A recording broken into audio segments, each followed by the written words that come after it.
But this morning, I will be sharing with you our experience on program convergence budgeting.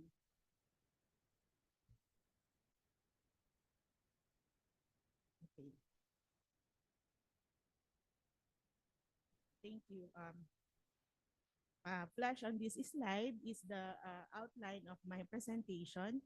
So it will be divided into 5 parts, but I will try to be very quick and just highlight the major information that we want to share. So for the mandate of the Department of Budget and of DBM, we were created by an executive order in 1936 and mandated to promote the sound, efficient, um, and effective management and utilization of government resources as an instrument in the achievement of the national socioeconomic development goals. So the department's mission is to lead public expenditure management by ensuring the equitable, prudent, transparent, and accountable allocation and use of public funds to improve the quality of life of every Filipino.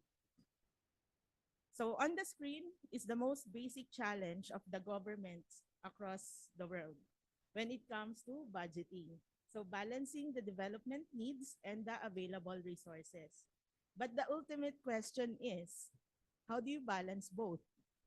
How do you effectively meet your development needs with such available resources? So we all know by now that one of the strategies that we can adopt is the performance or the program budgeting to help us better link planning and budgeting to better allocate our resources. So let me now show you in the succeeding slides the issues and challenges we face in trying to maximize the available government resources towards the achievement of our development goals. So prior years back, there was lack of complementation in programs and projects between and among national government agencies as well as with those of local government units, which led to poor alignment of funds for priorities. There were no formal mechanisms for participation of stakeholders in planning and budgeting, and there were gaps as well as duplication and inefficiencies in the delivery of much needed services. The challenges, on the other hand, included the difficulty in adopting a holistic approach in allocating budget for priority programs and ensure that implementing agencies propose projects only within their ambit to avoid duplication and ensuring that key implementing agencies of priority programs coordinate and synergize their proposed budgets and targets to achieve targeted outcomes. So to address this, the DBM thought of a way to encourage and foster collaboration and among the implementing agencies to address cross-cutting issues and concerns, and we introduced the Program Convergence Budgeting. So Program Convergence Budgeting, or the PCB, is a budgeting approach that aims to focus government resources on key programs and projects which shall be coordinated in a holistic approach across departments or agencies working towards the same goals. Planning through a PCB approach will provide a tool for policy analysis wherein a whole of government perspective may be adopted. It is also a means to improve government performance as well as reduce redundancies and encouraging collaboration. This approach will also facilitate the accounting for the cost of government activities for the achievement of common goals. And finally, the PCB enables the government to plan ahead and set spending priorities as it incentivizes anchoring proposals on policies such as master plans and roadmaps. I would like to emphasize that the PCB does not provide additional budget to programs, projects, and activities. Rather, it is a method of identifying needs and priorities, and the DBM prizes the use of this approach as it is evidence of a well-planned proposal. So the PCB was initially conceptualized by virtue of an executive order by the President, which was instrumental to the creation of cabinet clusters.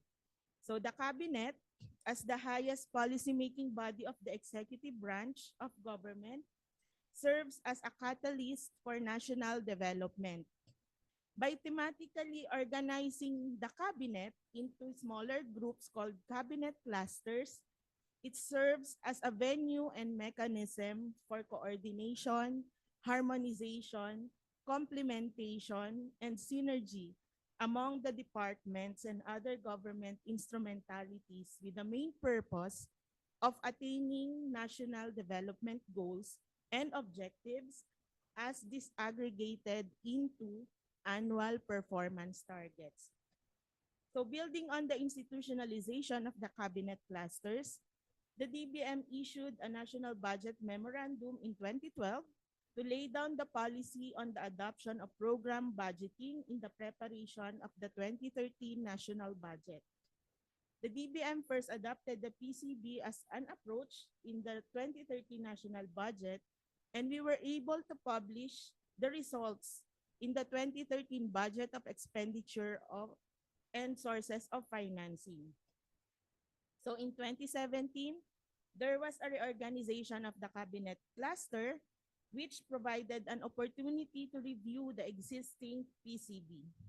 Reporting was then revised in 2018 with the publication of the 3-year comparative budget in the 2019 budget of expenditure and sources of financing, and this approach was adopted thereafter.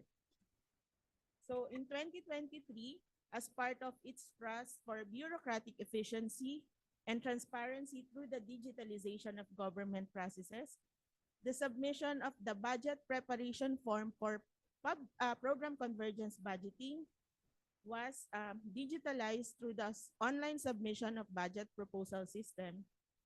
And until now, we were using this platform to submit the PCB proposals. So finally, for this year, 2024, the DBM issued another national budget memorandum to provide guidance on the budget preparation activities and the documentary requirements of both existing and new PCBs for 2025 budget preparation. So as of the moment, we have 11 programs under the PCB as shown on the screen. So we have the National Program on Population, Zero Hunger Program, Philippine Anti-Illegal Drug Strategy, Justice Sector Convergence Program, among others. So you may find the list in your respective presentation kits. For 2025, we have two newly approved PCBs, the PCB on Public Financial Management Systems and the PCB on Livelihood and Employment. So you might be wondering, how do we do the PCB process? So for this, may I direct you to the screen? There are two main actors in the PCB approach, the lead agency and the participating agency. So guided by a master plan on the left side, roadmap or other long-term policy, the lead agency shall convene all participating agencies to conduct a consistency check to ensure that their assumptions, targets, beneficiaries, focus areas, implementation timelines, and resources are directed towards the achievement of the planned goals. For these meetings to be effective, the participating agencies should actively engage in discussing their plans, which will serve as an avenue for identifying opportunities for collaboration, including those with development partners and the private sector. In this process, we eliminate redundancies. Over a series of these talks, all parties involved should have a clearer view of their targets and funding requirements for the budget year. And all relevant agencies must then specify their contribution to the PCB and its goals and their corresponding funding requirements by submitting the budget preparation form to the DBM. So each lead and participating agency is mandated to identify a PCB focal person to serve as the point of contact for a particular PCB. The focal person will also ensure that their corresponding proposals undergo the technical review of the lead agency of the PCB to ensure alignment and complementation among the other participating agencies. As we now have a designated PCB focal person, the policy or planning and budget offices must provide them with the complete details of their proposals.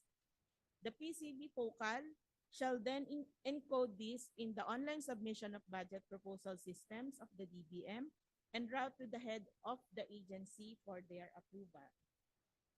Now, let me briefly show you an example of a PCB. So we have the PCB on Risk Resiliency Program, or the RRP, led by the Department of Environment and Natural Resources. So this is some kind of our flagship program PCB because, as we all know, the Philippines is highly vulnerable to climate change and disaster risk. We experience typhoons, sea level rise. We are very vulnerable to sea level rise. And then we have, since we are also in the Pacific Ring of Fire, we experience volcanic eruptions, among others. So, as I've mentioned earlier, the PCB should be guided by a master plan, a roadmap, or a long-term plan.